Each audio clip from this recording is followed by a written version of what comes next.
Second biggest mistake is assuming you can put everything into your trust, because certain assets cannot go into your trust. So you might say, well, you said I just have to put everything in my trust, and now you're telling me I can't put everything into my trust. Yes, that's true. The situation with estate planning and with the tax rules, what you cannot put into your revocable living trust is your 401k, your 403b, your retirement accounts. The IRS rules don't allow you to put those assets into your revocable living trust.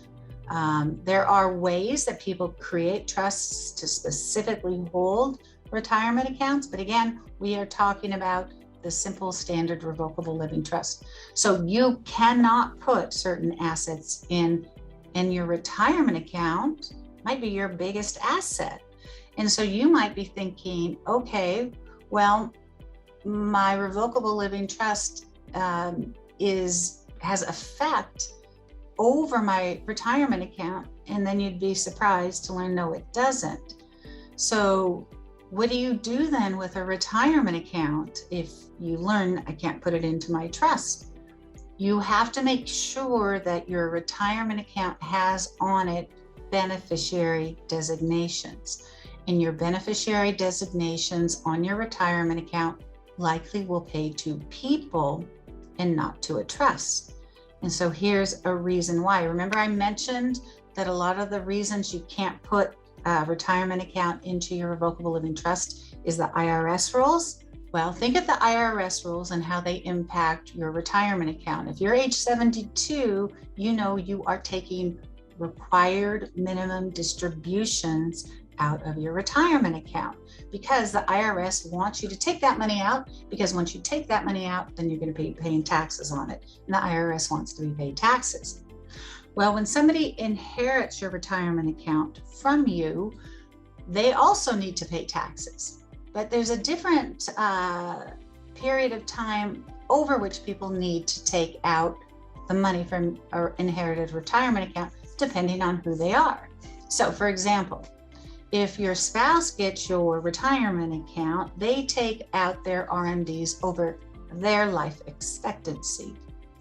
If your child gets your retirement account, they take it over a 10-year period. That's a more recent rule change because of the CARES Act in 2020.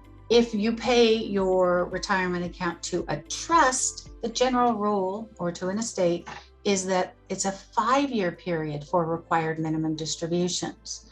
So the retirement account and where it should pay and pays is very much based on, you know, what the level is of the account, how tax sensitive are you to the distributions, how important is it to get a stretch out of the retirement account versus maybe paying it to a trust because it's more important to pay it to an asset protection trust.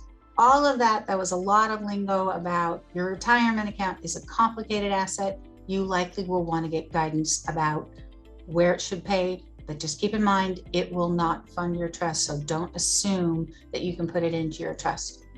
Similar rules apply for your annuities. Annuities are contracts that you get from financial institutions. You may or may not be able to put it into your revocable living trust. It depends on the terms of that contract and the financial institution from whom you bought that annuity. So you will need to talk to the company to see whether it can be titled in the name of the trust. And assuming it can be, then what is going to determine where that asset goes when you're gone? Is it going to go according to the terms of the trust, or is it going to go according to the terms of its own beneficiary designation? Don't make assumptions. Find out specifically. Otherwise, you might end up with that annuity paying to one person where you thought it might pay to a number of other people, your remainder beneficiaries. So that is the second biggest mistake people make about the revocable living trust, is simply assuming that all assets can go into that trust, and they can't.